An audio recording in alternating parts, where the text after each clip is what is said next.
A light rain fell on the Sullivan estate as the whiskey glass shattered against the wall, inches from Michael's face. "You lied to us for months! Months!" Robert Sullivan's voice echoed through the luxurious living room. "You entered my home, met my family, gained our trust, all based on a lie."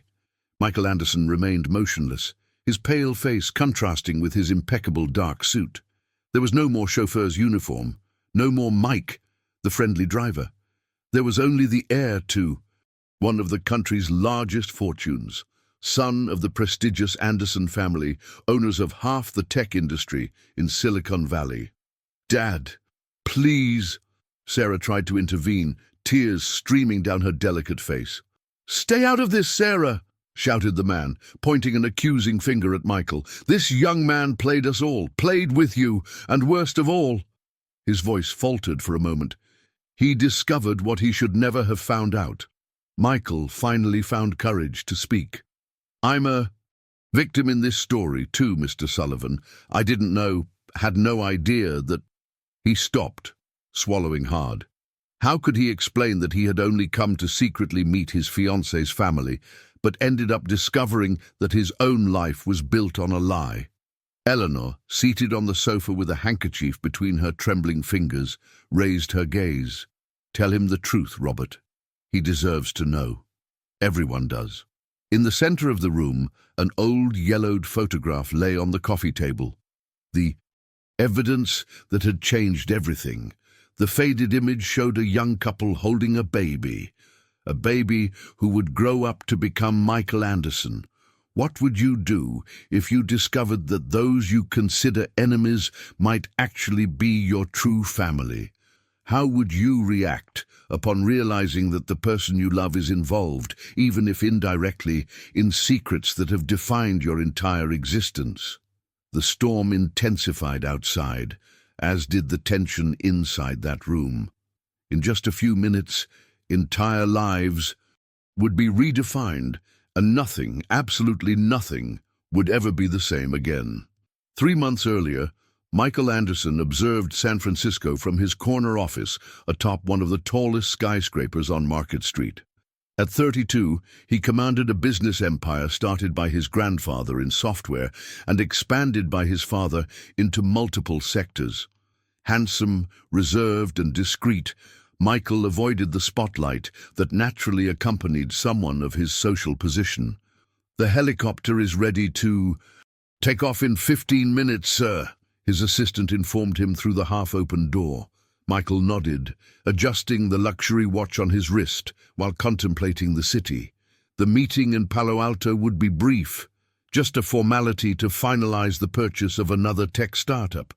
His life was an endless succession of negotiations, trips, and commitments, a life many envied, but which seemed increasingly empty to him. Except for Sarah. An involuntary smile crossed his lips at the thought of her. They had met just over a year ago at a contemporary art exhibition at SF MoMA. She was an independent art curator. He, a reluctant patron dragged by the board of directors to a charity event. The casual encounter in front of a controversial installation had resulted in a heated debate that ended with coffees, dinners, and eventually a relationship they both decided to keep away from the public eye. Sarah Sullivan wasn't impressed by his fortune. In fact, she seemed uncomfortable with the lifestyle he led. Coming from a traditional but modest family from rural Virginia, she had built her career on her own merit. Her authenticity was a breath of fresh air in the artificial world Michael lived in. "Michael, all set for tomorrow?" The voice of Richard, his best friend and company lawyer, interrupted his thoughts. "I think so," he responded, turning to face his friend. "But I'm still not sure if this is really a good idea." Richard closed the office door and approached. "Dude, you know this is kind of crazy, right? Disguising yourself as a driver just to meet her family before proposing?" Michael sighed, running a hand through his dark, well-cut hair. "I know, it sounds insane. But Sarah always talks about her family with such affection and at the same time makes up 1,000 excuses not to introduce me to them. She says they're too simple, that they'll feel intimidated. And you think there's something wrong with that? Richard asked, furrowing his brow. I can't. Explain it. It's a gut feeling. Sometimes she gets calls and leaves the room to answer, gets weird afterward, mentions family problems but never really explains. Michael turned to look out the window again. And there's more. I found out she's visiting her parents this weekend in Shenandoah Valley. They're organizing her father's 60th birthday party. And you, instead of asking to go along like a normal person, decided to infiltrate as a rideshare driver. Brilliant, Richard said. Ironically, it's not quite like that. The company's travel agency arranged everything. She believes the company is offering a private driver as a courtesy to take her to Shenandoah. The so-called Mike will be in charge of being at the family's disposal throughout the weekend. Michael smiled at his plan. I'll have the chance to meet them without the pressure of being the millionaire boyfriend. I want to see what they're really like, understand why Sarah is so protective of them. Richard shook his head. Michael, this is an invasion of privacy. What if she finds out? It'll be just 3 days. Afterward, I'll reveal who I am, officially ask for her hand and explain everything. It'll even be funny. Michael was trying to convince himself as much as his friend. Have you ever stopped to think that maybe she has legitimate reasons for keeping things separate? Not everyone wants to mix different worlds. Michael took a small velvet case from his pocket and opened it. A diamond. Ring shone brightly. I want us to be a family, Richard, and for that, I need to understand her family. The lawyer raised his hands in surrender. Okay, I won't try to convince you anymore, but remember that you're not an actor. How will you maintain this character for 3 days? I've thought about that. I'll let my hair be messier, wear glasses, keep stubble. And mainly, I'll use the southern accent I learned from my first driver, back in Virginia. Michael smiled. Besides, who pays? Attention to drivers? They're practically invisible to upper-class people. And that's exactly the kind of thinking that could make everything go wrong, Richard warned. Are you sure she never showed your photo to her family? What if someone recognizes you from magazines or the internet? Sarah has always been reserved about us, and her family lives in a completely different reality. Robert Sullivan runs a small bed and breakfast in Shenandoah. Eleanor is a retired teacher. They don't frequent the same circles that might recognize me. Richard checked his watch. Your helicopter is waiting. Last chance to give up on this craziness. Michael put away the ring and picked up his briefcase. I'm going ahead with the plan. What could go wrong? If you were in Michael's place, would you use this disguise to meet the family of the person you love? Is it ethical to create a false identity even with good intentions? Or should Michael simply respect the boundaries established by Sarah? The road winding through the Blue Ridge Mountains of Virginia was particularly beautiful that Saturday morning. Michael, now transformed into the friendly driver, Mike, skillfully drove the black SUV while discreetly observing Sarah in the rearview mirror. She seemed tense, constantly checking her phone and responding to messages with a worried expression. You okay, Mom? You look worried, Michael ventured, using a heavy southern accent and simpler language than his usual refined vocabulary. Sarah looked up as if she had forgotten for a moment that she wasn't alone in the car. I'm fine, thank you. Just some family matters to resolve. Family's always like that, ain't it? Always something going on. Michael smiled amicably.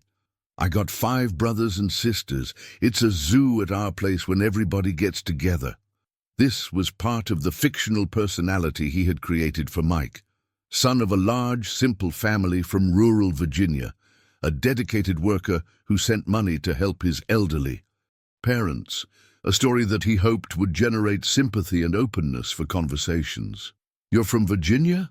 Asked Sarah, seeming genuinely interested for the first time since entering the car in D.C. 4 hours earlier. Born and raised in Lynchburg. Came to the big city to try my luck about 5 years ago. The company sent me to pick you up, 'cause I know these roads round here like the back of my hand. Shenandoah Valley is beautiful, you'll like it, commented Sarah. finally putting away her phone. I've passed through real quick before, but never had time to really see it. They say the food there is out of this world. This brought a genuine smile from Sarah. My mom makes the best fried chicken and apple pie you've ever tasted in your life. Now you got my mouth watering. Are you headed to your family's place? Yes, my dad's birthday. 60 years. She hesitated for a moment. Sorry, but I forgot your name. Mike, ma'am. Michael, but everyone calls me Mike. A flash of something indefinable crossed Sarah's face upon hearing the name, but she quickly composed herself. Well, Mike, you'll have the chance to try my mom's cooking. I'm sure there'll be plenty of leftovers from the party. Michael felt a twinge of guilt. This was the Sarah he knew and loved, kind, considering even the driver's well-being, and he was deceiving her. When they finally reached the entrance to Shenandoah Valley, with its winding roads and historic towns, Michael had to admit the place was charming. The historic churches, craft shops, horse-drawn carriages for tourists, everything had an air of authenticity that contrasted with the artificial world in which he lived. It's here. You can turn right onto that dirt road, Sarah indicated when they passed through the small historic town. The narrow road led to a charming property away from the tourist center. A rustic wooden gate displayed a carved sign, Sullivan Valley Inn. The place was simple but incredibly welcoming, with well-maintained gardens and a main house in the classic Virginia farmhouse style. Before Michael could completely stop the car, a gray-haired lady in a floral apron appeared on the porch. Her eyes lit up at the sight of Sarah, who barely waited for the car to stop before jumping out and running into her mother's open arms. "My daughter!" exclaimed Eleanor, hugging her tightly. "You finally arrived. Your father is out back, finishing setting up the tables for tomorrow." Michael got out of the car and began unloading the luggage, trying to appear as professional as possible while observing the reunion. "Mom, this is Mike, the driver the company sent to bring me. He'll be staying in town during the weekend." Eleanor turned to Michael with a warm smile. "Welcome, young man. You must be tired from the trip. I've already prepared the staff room. It's simple but comfortable." "Thank you kindly, Mom. You're mighty generous," replied Michael, carrying the bags and following the two women into the house. The interior of the inn was exactly as Sarah had described in her stories. Cozy, with restored antique furniture, local crafts on the walls, and an unmistakable smell of home cooking in the air. However, Michael noticed something Sarah had never mentioned: numerous old photographs in frames scattered throughout the house, many showing people who seemed to have a much higher social position than he had imagined. "Sir, you can leave the bags here," said a young woman who appeared to be one of the staff. "I'll show you where you'll be staying." Michael followed the woman, but not before noticing a particularly interesting photograph on a sideboard. It showed Robert, much younger, alongside a man who seemed vaguely familiar to him. On the way to his room, they passed through the backyard, where a man of about 60, still strong and vigorous, was arranging tables and chairs under a large tree. He raised his eyes, and for an instant, Michael felt a chill run down his spine. There was something unsettlingly familiar about that gaze. "Is that Mr. Sullivan?" he asked the staff member. "Yes, the owner of the inn. Tomorrow is his birthday party. Important people are coming, even from New York and D.C., she commented with a certain pride. Michael frowned. Important people. Sarah had always described her family as simple, owners of a small inn, leading a modest life. Something didn't fit. When he was finally alone in the small but comfortable room, Michael sat on the bed, trying to organize his impressions.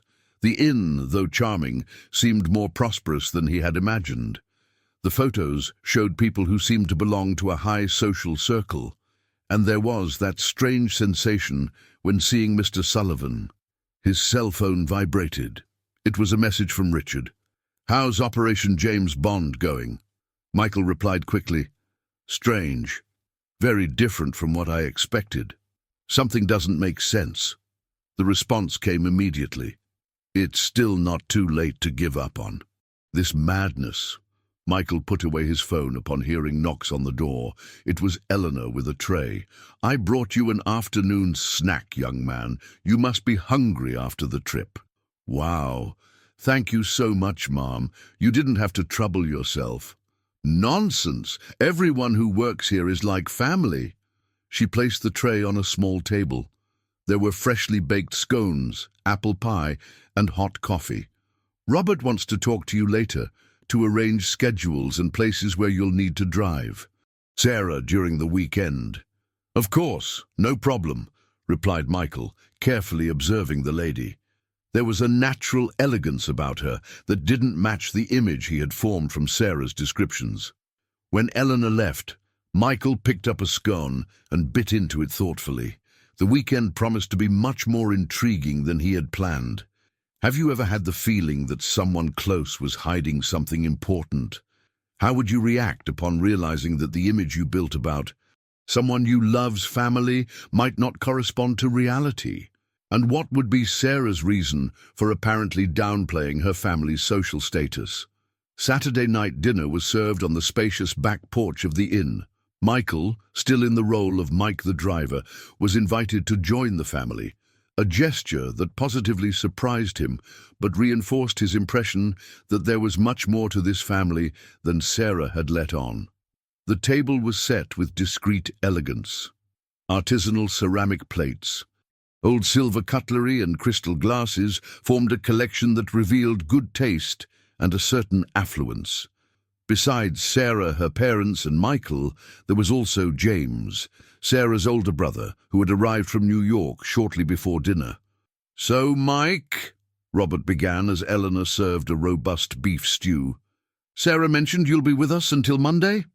"That's right, Mr. Sullivan. The company instructed me to be at Miss Sarah's disposal throughout the weekend," replied Michael, maintaining his forced accent and more humble posture. "And what do you do when you're not driving?" asked James, observing him with curiosity. There was something in his gaze that made Michael uncomfortable. "Oh, I do some mechanic work on the side. Learned from my daddy back in Lynchburg. Always liked tinkering with cars." "Interesting," commented James. "You remind me of someone." Michael felt a chill in his stomach.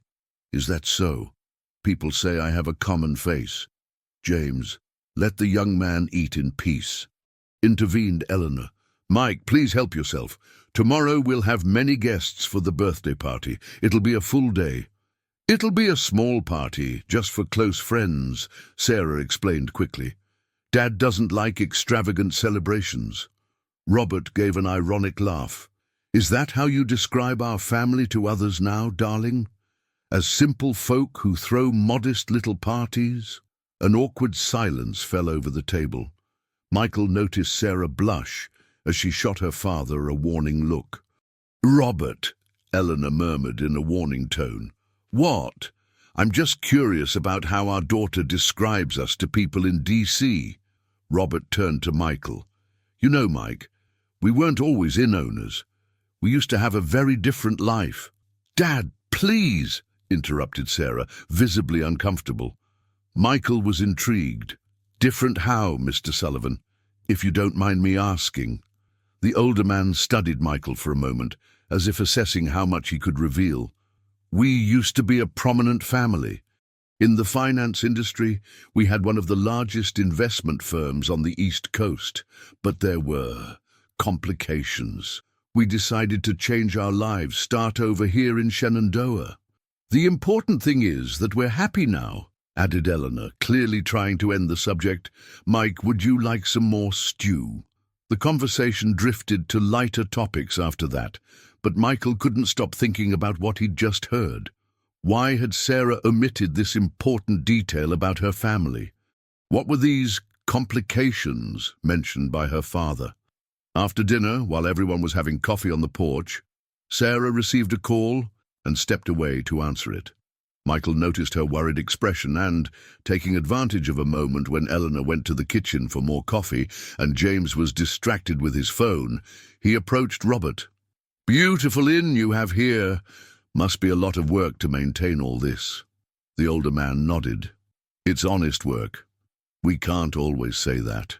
About all businesses, can we? There was something in his tone that sounded almost like a provocation. Michael suddenly felt exposed, as if Robert could see through his disguise. Absolutely. Honesty is damn important, he responded cautiously.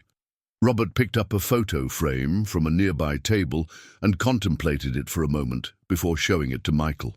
The photograph showed an elegant family in front of an imposing mansion. A younger Robert, Eleanor, a teenage boy who must have been James, and a young Sarah. This was our home in Greenwich, Connecticut before everything changed, he explained with a hint of melancholy. Michael examined the photo carefully. In the background, partially visible, there was another mansion that seemed strangely familiar to him. "Does that house in the background look familiar?" asked Robert, following his gaze. "No. I mean, it looks vaguely familiar, but that was the Anderson estate. We were neighbors." Robert studied Michael's reaction. "Intensely. A powerful family. The patriarch, William Anderson, was my partner and best friend until he betrayed us." Michael felt as if the ground had disappeared beneath his feet. William Anderson was his father, who had passed away 5 years ago. If Robert had been his partner, What happened? He managed to ask, struggling to maintain his composure. "A long and sad story, young man. Let's just say I trusted the wrong man and paid the price." Robert returned the photo frame to its place. "But fate has interesting ways of settling accounts, don't you think?" Before Michael could respond, Sarah returned, seeming even more tense than before. "Everything okay, sweetheart?" asked Robert. "Yes, just some problems at work." She forced a smile. "I think I'll turn in. Tomorrow will be a full day." "I'm tired too," joined Eleanor, returning from the kitchen. "Mike, feel free to stay out here a bit longer if you'd like." Everyone said their goodnights, and Michael found himself alone on the porch, his mind a whirlwind of questions.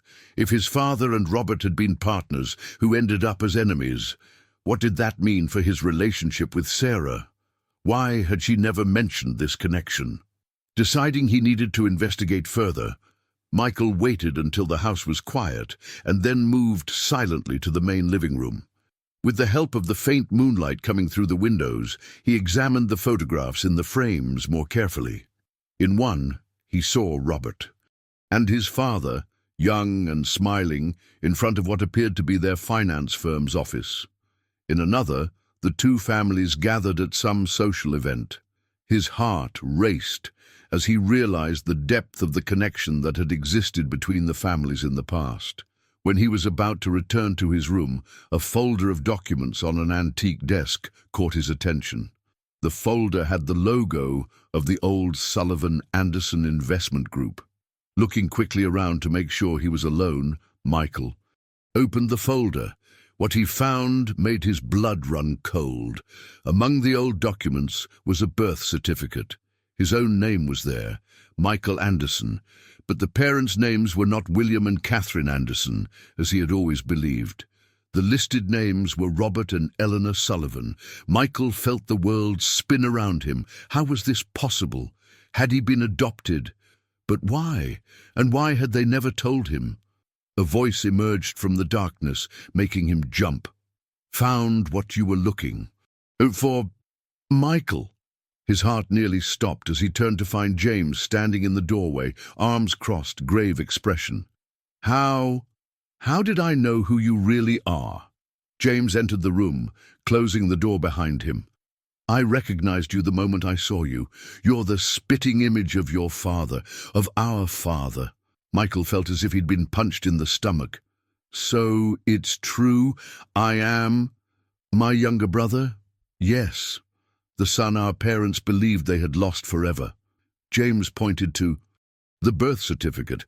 "But apparently you were stolen, not lost. This doesn't make sense." Michael ran his hand through his hair, stunned. "Why would my parents, the Andersons, do this?" "It's a long story, but I think you deserve to know." James sighed deeply. Just promise me you won't wake the whole house, especially Sarah. She has no idea about any of this." Michael nodded, unable to speak. James indicated 2 armchairs in the corner of the room. "It all started with the partnership between our father and William Anderson," James began in a low voice. "They built an empire together. They were like brothers. Then Mom got pregnant with you, the second child. At the same time, Catherine Anderson discovered she couldn't have any more children." As James narrated the story, a frightening truth emerged: a business betrayal, millions embezzled, a scandal hushed up, and in the midst of it all, a missing baby, given up as dead to his real parents, but actually raised by the family that had financially destroyed the Sullivans. "Our parents lost everything," James concluded. "The company, their reputation, nearly went to prison. And they lost you. It was too much for them to bear. We moved here, started from scratch." "And Sarah?" Michael finally managed to ask. "Does she know anything about this?" "No. She was very young when it all happened. Our parents never told her the whole story, just that there were business disagreements with the Andersons. She doesn't even know she had another brother." Michael felt nauseous. "And now we're in love, without knowing that we're siblings?" James completed with a strange look. "But you're not. That's another detail of this bizarre story." "What do you mean?" "Sarah was adopted too. Our parents adopted her when she was just a year old, after losing you. They were devastated, and a baby became available for adoption. They saw it as a sign." Michael felt a wave of relief, immediately followed by more confusion. "So Sarah and I don't have any blood relation?" "No. But that doesn't make the situation any less complicated, does it? You're the biological son of the Sullivans, raised by the Andersons who ruined our family. She's the adopted daughter of the Sullivans, unaware of that fact. And you're together, without her having any idea who you really are." The weight of the truth was crushing. Michael felt tears in his eyes. "Why are you telling me all this now? Why didn't you confront me in front of everyone?" James looked out the window before answering. "Because I saw how you look at my sister. It's the same way I look at my wife, and because I believe everyone deserves to know the truth about their origins." He paused. "Besides, our parents are getting old. Their resentment has lasted long enough." "What should I do now?" asked Michael, feeling completely lost. "Only you can decide that. But if you truly love Sarah, I think she deserves to know the truth. The whole truth, before you go any further." James stood up, leaving Michael alone with his thoughts and with the birth certificate that had turned his life upside down.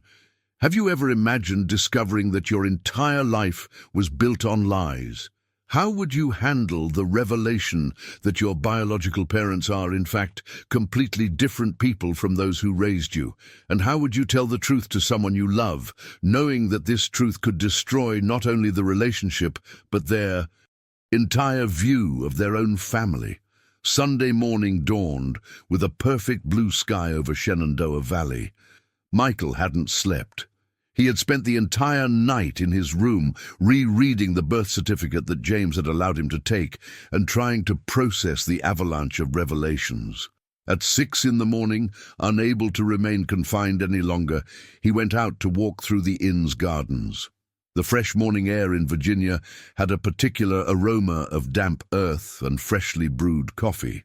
Under any other circumstances, he would have found it comforting. Couldn't sleep? Michael turned, startled. Robert, his biological father, according to the documents, was standing a few meters behind him, also dressed for the day. "No, sir," replied Michael, uncertain how to act. Should he maintain the disguise, or should he confront him with what he had discovered? "Neither could I," confessed the older man.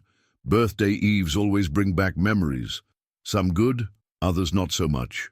Michael took a deep breath. There was no more sense in pretending.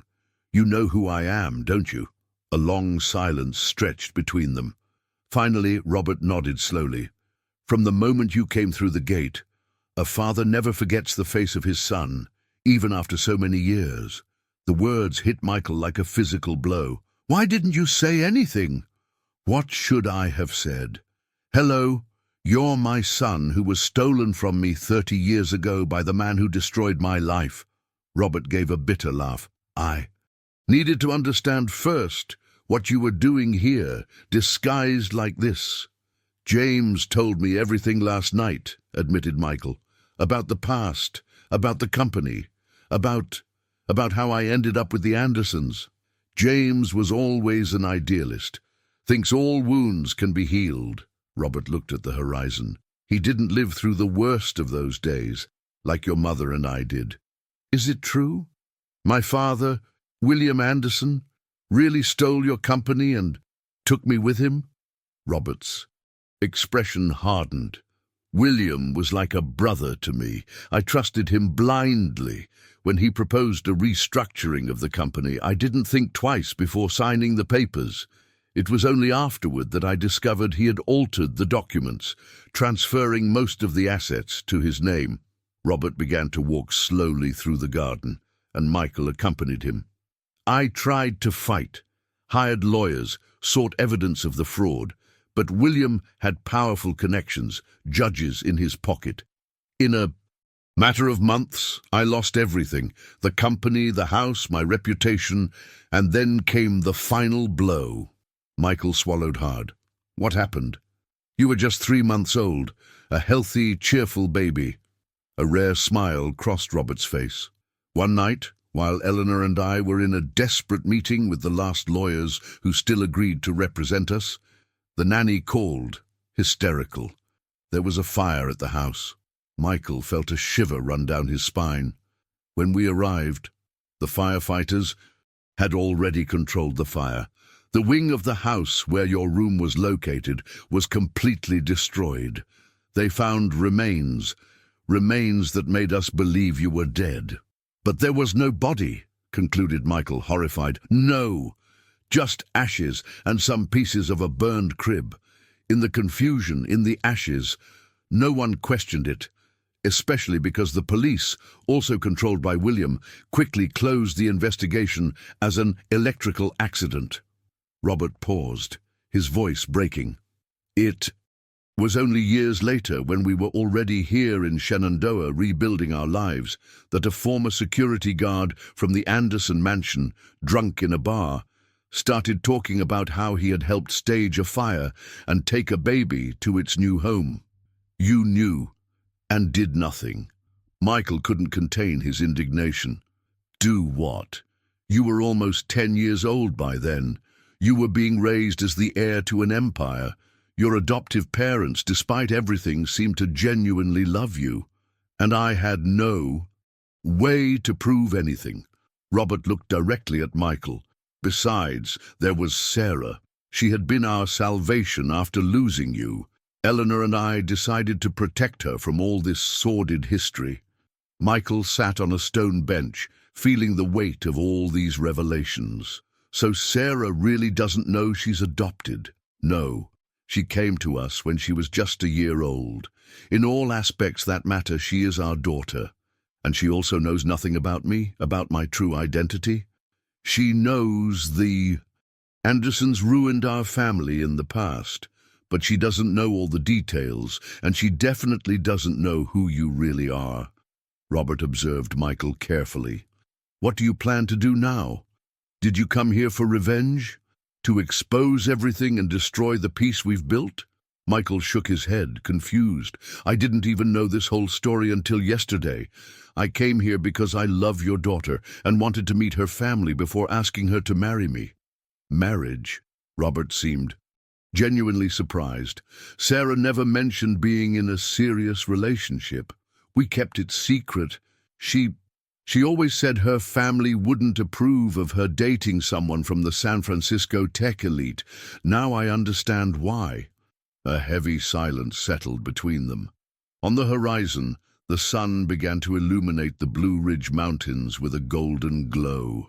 There's a lot of hurt and pain in this story, Michael, Robert finally said.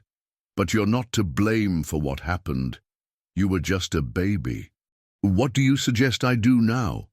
The truth always finds its way, sooner or later. If you truly love Sarah, she deserves to know who you are. As for the rest, Robert sighed deeply. Perhaps it's time for all of us to face the past. At that moment, they were interrupted by Eleanor, who was coming hurriedly through the garden. Robert, you're here, and Mike, too. She hesitated upon seeing the two together, noticing the charged atmosphere. Is everything all right? Robert exchanged a significant look with Michael. Eleanor, dear, there's something I need to tell you, something important. Half an hour later, the three were seated in the family's private room behind the inn's reception. Eleanor was crying silently, her eyes fixed on Michael, as if she feared he might disappear again if she looked away. I can't believe it, she whispered repeatedly. After all these years. I know it's a shock, Mum. The word came naturally from Michael's mouth, surprising everyone, including himself. It is for me, too. All my life I believed I was someone else. What happened to William and Catherine? Asked Robert. Do you still have contact with them? William, my adoptive father, passed away 5 years ago. Heart attack. Catherine lives in Paris now, rarely returns to the States. Michael hesitated. They were good parents, in their way. I never lacked anything, but I always felt there was something unsaid, an emotional distance I could never understand. Now it makes sense. They never told you the truth about your adoption, questioned Eleanor. No, they always treated me as their biological son.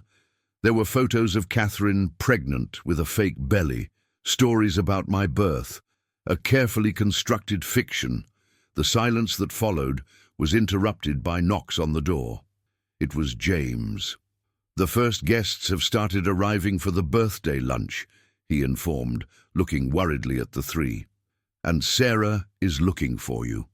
Robert rose. Heavily. What do we do now? We can't just announce all this in the middle of the party. We need to tell Sarah privately, said Michael. She deserves to know before anyone else. I agree, nodded Eleanor. But how? She doesn't even know she's adopted, much less that you are. Her biological brother, completed James, entering and closing the door. Sorry, but I heard part of the conversation. I think you need to be honest with Sarah. About everything. Michael ran his hand over his face, feeling the weight of responsibility. I'll talk to her. Alone first. I'll tell her who I really am and why I came here in disguise. Then, together, we can tell her the rest. Are you sure? Asked Robert, concerned. This could be a huge shock for her. She's stronger than you think, replied Michael, and she deserves the truth, however difficult it may be. Everyone agreed with the plan.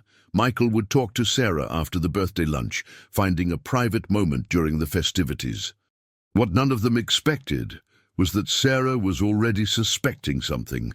When Michael returned to his room to change clothes, he found her waiting for him, sitting on the edge of the bed. She was holding his cell phone, Michael Anderson's personal phone, not the prepaid cell that Mike used as part of his disguise. I found this in your coat pocket while looking for the car keys, she said coldly. Interesting to see that our simple driver uses a top-of-the-line smartphone with a wallpaper, showing himself on a luxury yacht. Her eyes were teary, a mixture of anger and hurt. Who are you, really? And why are you lying to my family? Michael felt the world crumble around him. The moment of truth had arrived, but not in the way he had planned. Sarah, I can explain. Please do, she crossed her arms. I'm curious to know what kind of person disguises themselves and lies to enter other people's homes. Michael took a deep breath. It was now or never. My name is Michael Anderson. I'm CEO of Anderson Technologies. He saw her eyes widen in shock. And I am your boyfriend of 1 year. What? Sarah stood up, staggering slightly. Is this some kind of sick joke? No, Sarah, it's me, the same Michael you met at Seth MoMA, who spent nights talking about contemporary art, who took you to that weekend in Napa Valley. He took a step toward her, but she backed away. No, This doesn't make sense. Why would you do this? Why disguise yourself as a driver? Because you never wanted to introduce me to your family. You always made excuses, said they were too simple, that they would feel intimidated. I wanted to meet them before asking you to marry me, understand where you came from. Marry me? She seemed stunned. You invaded my privacy, lied to my family, all for what? To evaluate me? To see if I was worthy of being an Anderson? No, it wasn't like that at all. Michael realized how terrible his actions seemed from that perspective. I just wanted to understand why you kept your family so separate from me. And it didn't cross your mind to simply ask me. Sarah's voice trembled with indignation. Or maybe respect my boundaries? You're right. It was stupid and invasive. I should have respected your space. Michael sat down, defeated. But there's more to this story, Sarah. Much more than either of us imagined. More? What could be worse than finding out my boyfriend disguised himself as a driver to spy on my family? Sarah was pale, alternating between anger and disbelief. Michael hesitated. How to explain everything at once without causing even greater trauma? Sarah, I discovered things about the past, about our families, things that completely changed my understanding of who I am. What are you talking about? At that moment, knocks on the door interrupted the conversation. It was Eleanor. Sarah, the guests are arriving, dear. We need you downstairs. Sarah shot an icy look at Michael. We're not finished with this conversation. And don't think about leaving or doing anything stupid. I want complete explanations after the party. When she left, Michael collapsed on the bed, his mind in turmoil. How to tell the whole truth without destroying Sarah in the process? How to explain that her parents were not biologically her parents, that her family's history was intertwined with his in ways neither of them could have imagined? He decided he needed the Sullivans' help. This was not a truth he could reveal alone. Robert Sullivan's birthday party was in full swing in the inn's garden. About 50 people circulated among elegantly decorated tables, a buffet of traditional Southern food, and a small band playing country classics. Michael observed from a distance, noting how Sarah maintained a perfect facade of happy hostess, though her eyes occasionally sought him out with a mixture of anger and confusion. He managed to get a moment alone with James near the improvised bar. She found out who I am. Found my personal cell phone. James whistled softly. And the rest, about her adoption, about you being our brother? I didn't get a chance to tell her. The party started and... Michael shook his head. How do you tell something like that? It will destroy her. Truth can hurt, but lies destroy. Believe me, I know. James took a sip of his drink. I'll talk to my parents. After the party, we'll all meet. Some truths need to be faced collectively.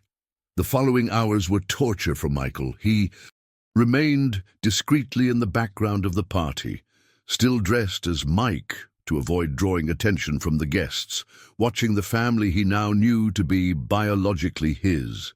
Occasionally, he caught glances from Robert and Eleanor in his direction, glances loaded with contained emotion, unanswered questions, an uncertain future. When the last guest finally left, around 7 in the evening, Robert asked the small staff to finish cleaning the next day. The family needed to talk. In the private living room, Michael found Sarah already waiting, sitting rigidly in an armchair.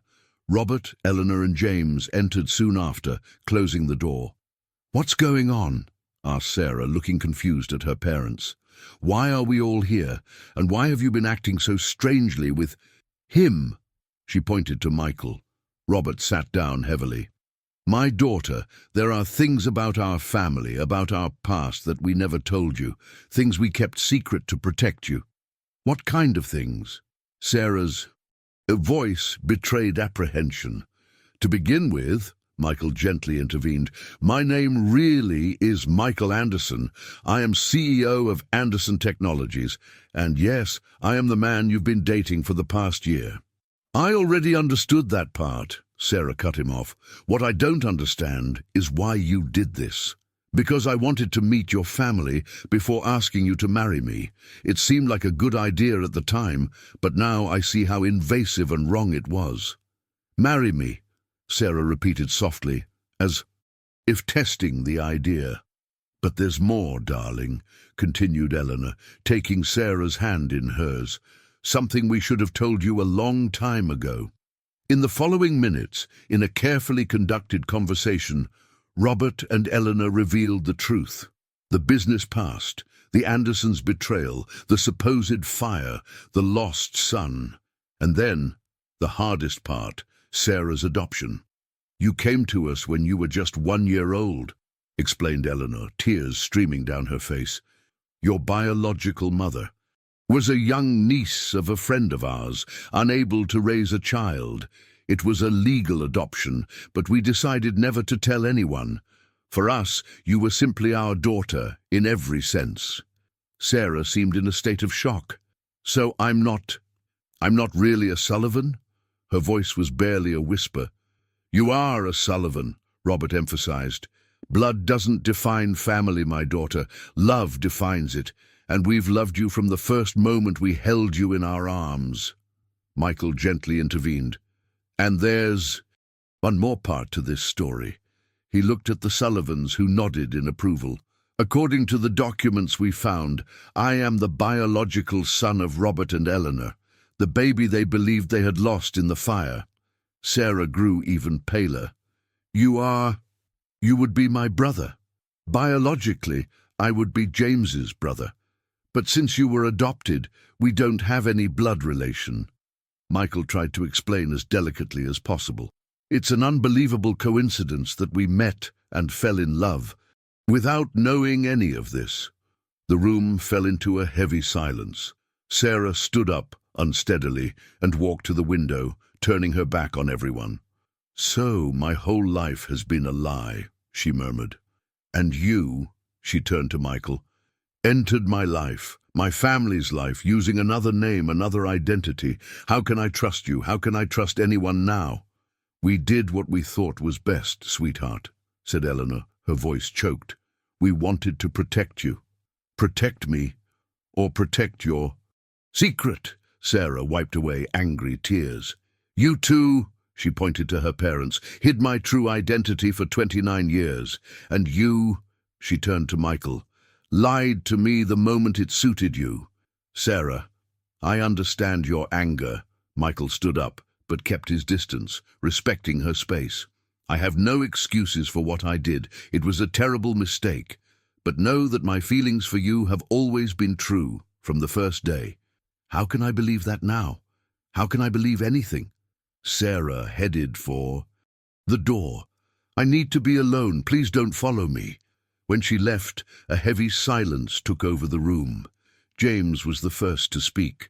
She needs time. We all do. It's a lot of revelations at once. What if she never forgives us? Whispered Eleanor. She will, replied Robert, holding his wife's hand. Our daughter is strong. She always has been. Michael felt a wave of guilt wash over him.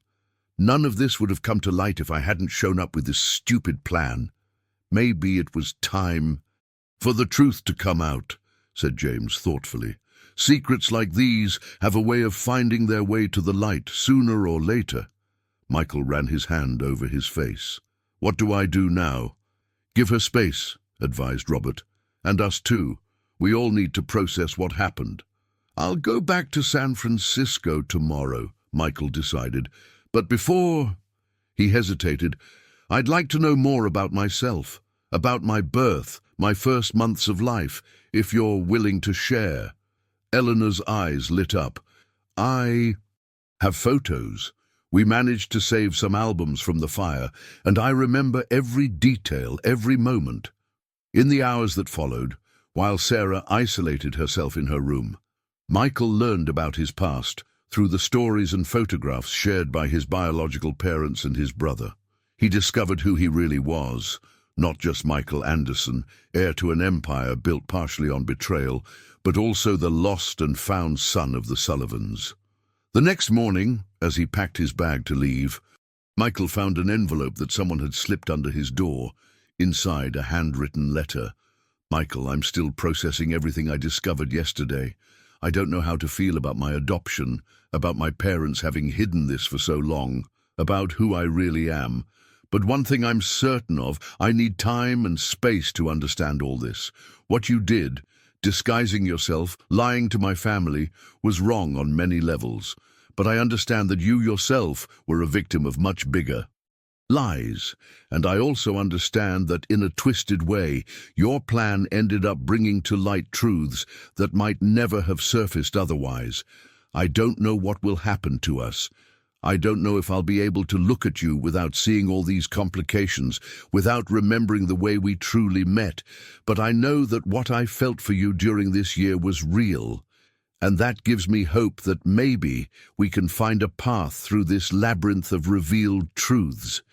Please give me the time I need. I'll return to DC in a week. Perhaps then we can talk again, with clearer minds and calmer hearts. Sarah Michael read the letter several times, a mixture of relief and apprehension taking hold of him. There was a path to reconciliation, albeit long and uncertain. Before leaving, he said goodbye to the Sullivans, his biological parents and his brother. Long and emotional hugs, promises to keep in touch, tentative plans for the future. A family torn apart 30 years ago, beginning hesitantly to reconnect. No matter what happens between you and Sarah, said Robert, holding his son by the shoulders, you'll always have a place here with us. Thank you, Dad, replied Michael, the words still strange in his mouth, but somehow right. A week later, in his apartment in San Francisco, Michael waited anxiously. Sarah had confirmed she had returned to D.C. and agreed to meet him to talk. When the doorbell rang, his heart raced. Sarah was different. Something in her eyes had changed. A new maturity, perhaps a certain melancholy, but also a determination he hadn't seen before. "Thank you for coming," said Michael, leading her to the balcony that offered a panoramic view of the city.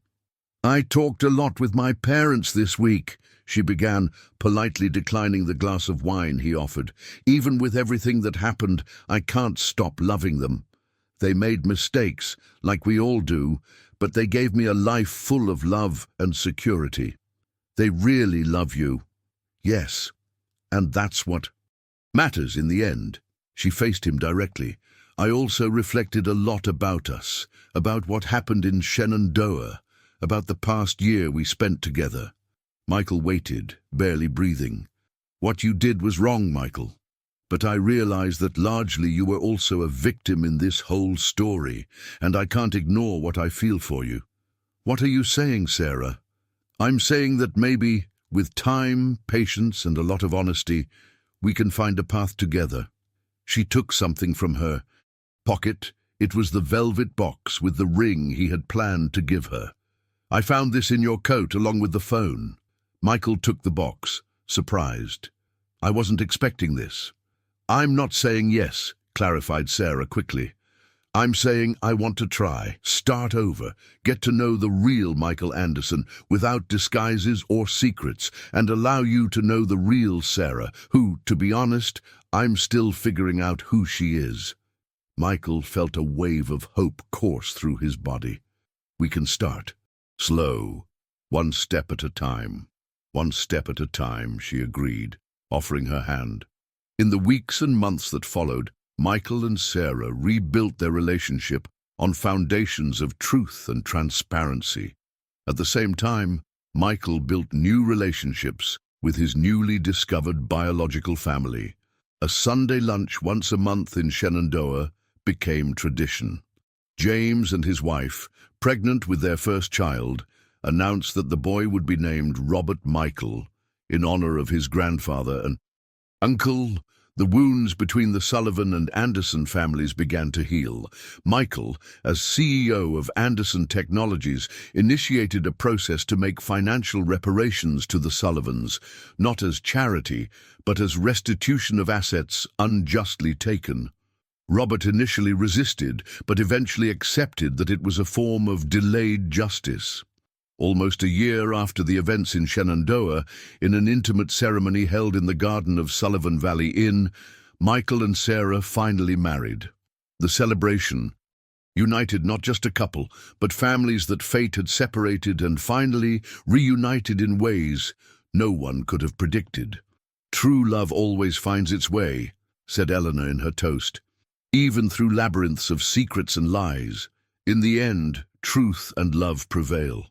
Michael looked at his wife, at his biological and adoptive parents present at the celebration, at his brother and sister-in-law, at the small nephew in his arms, and knew that, despite all the detours and complications, he had finally found his way home.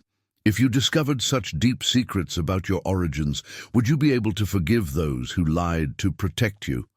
Is it possible to rebuild trust after such impactful revelations? And in the end, what truly defines a family? The blood that runs in your veins or the love that unites hearts?